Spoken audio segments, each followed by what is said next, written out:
샬롬, 반갑습니다. 이번 시간에는 시편 12편 말씀을 우리가 함께 묵상해 보겠습니다. 이 시편은요, 수미 쌍관법이라 불리는 문학 기법과 또 대조법이라고 불리는 이 기법을 굉장히 탁월하게 사용하고 있는데요. 우리가 함께 말씀을 통해서 살펴보도록 하겠습니다. 먼저 1절 말씀을 보실까요? 시인은 하나님을 향한 간절한 외마디 비명으로 이 시를 시작하고 있습니다. 여호와여 도우소서. 다른 말로 하면 구원하소서라는 의미를 지니고 있습니다. 시인이 이렇게 외치는 이유가 무엇일까요? 경건한 자가 끊어지며 충실한 자들이 인생 중에 없어지나이다. 제가 지난 시편 4편에서 이 경건한 자에 대해서 한번 말씀드린 적이 있죠. 히브리어로는 하시드라고 이야기합니다. 하시드, 헤세드, 일종의 워드플레이죠. 즉 하시드, 이 경건한 자는 누구냐? 바로 하나님과의 이 헤세드의 언약 관계를 통해서 신실하게 하나님을 붙들고 살아가는 자, 이 사람들을 가리켜 하시드라고 부른다라는 것입니다. 사실 이 개념이 시편 전체에서 굉장히 앞으로 더 중요할 텐데요. 지금 이 시인이 왜 자신을 구원해 달라고 외치고 있습니까? 바로 이 하시드, 이 경건한 자를 더 이상 찾아볼 수 없다는 거예요.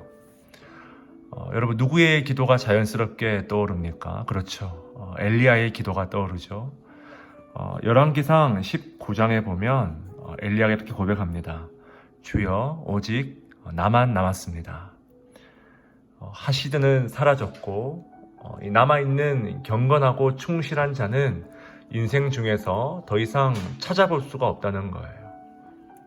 자, 그런데 오늘은 좀 특별하게 우리가 먼저 가장 마지막 절인 이 8절 말씀부터 이어서 한번 보도록 하겠습니다. 똑같은 단어가 또 나오죠. 8절에도 인생 중에, 이 1절의 인생 중에와 이 8절의 인생 중에 똑같이 이렇게 반복해서 등장하죠. 악인들이 날뛰는 그런 상황, 비열함이 높임을 받는 그런 상황이라는 거예요. 경건한 자가 끊어졌다는 것은 반대로 이야기하면 이 악인들이 날뛰는 상황, 정의나 정직한 인생이 인정받는 것이 아니라 비열함이 높임을 받는 그런 세상. 지금 이 시인을 둘러싼 이 세상의 현실을 지금 이 1절과 8절이 동일하게 묘사하죠. 이것을 바로 수미 쌍관법, 즉 머리와 꼬리를 우리가 함께 본다. 영어로는 인클루지오라고 부르는 바로 그 시편에서 굉장히 흔하게 나오는 그런 문학 기법 중에 하나입니다. 이처럼 시인은 이 수미 쌍관법이라는 문학 기법을 사용해서 지금 자신이 처해 있는 상황을 마치 엘리야의 심정으로 하나님께 그렇게 토해내고 있다는 거예요. 자, 그리고 이제 2절부터 이 4절까지, 그리고 5절부터 7절까지 이 시의 미들 섹션을 이렇게 두 부분으로 나눌 수가 있습니다. 먼저 2절부터 4절까지는 우리 사람의 말, 특히 인간의 말, 인간의 언어의 특징을 묘사하고 있죠. 그 특징이 무엇입니까? 그들이 이웃에게 각기 거짓을 말한다. 거짓. 또 아첨하는 입술, 또 두 마음. 이런 악인들의 언어는 여러분 어떤 하나의 이미지를 지금 그려내고 있습니까? 겉으로는 세련되고 화끈하고 매력적인 언어로 포장하지만 속으로는 정반대죠. 이 가련한 자들을 더욱더 눌리게 하고 궁핍한 자들의 이 탄식을 더욱더 크게 만드는 그런 내면의 속셈을 지니고 있다는 거예요. 이들은 진실의 목소리를 자꾸 숨기려 합니다.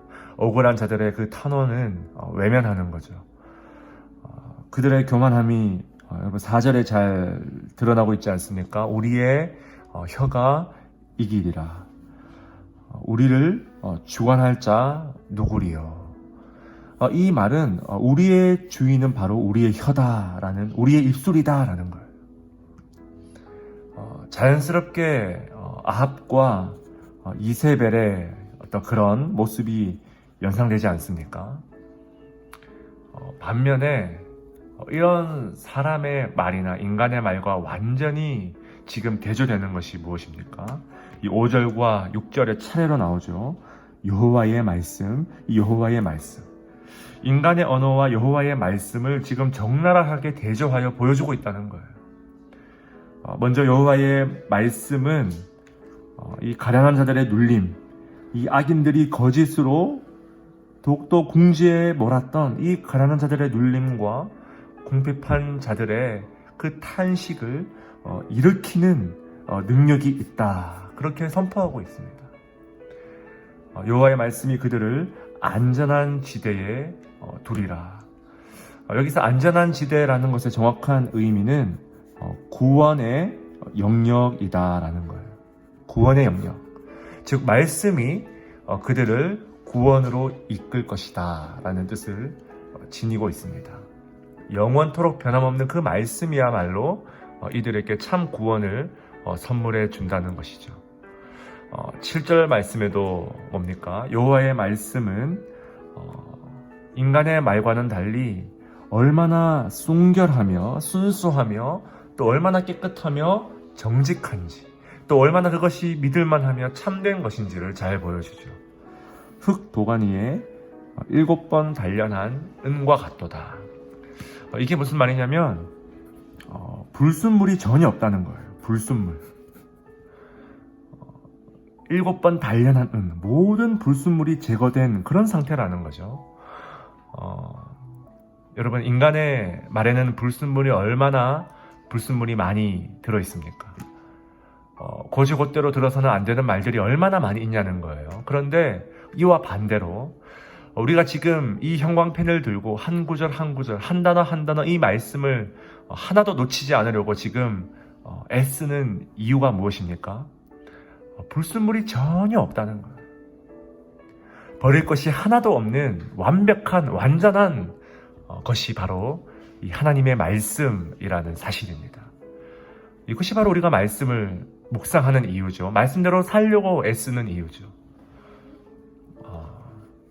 그래서 이 시는 우리에게 이런 질문과 도전을 던져줍니다. 그렇다면 우리는 누구의 말을 닮을 것인가? 경건한 자와 충실한 자는 점점 사라지고 때로는 비열함이 인정받고 적당한 불순물 섞인 그런 말을 잘하는 자들이 높임받는 상황이 우리가 처한 현실이라면 우리의 언어는 누구의 말을 닮아가야 할까요?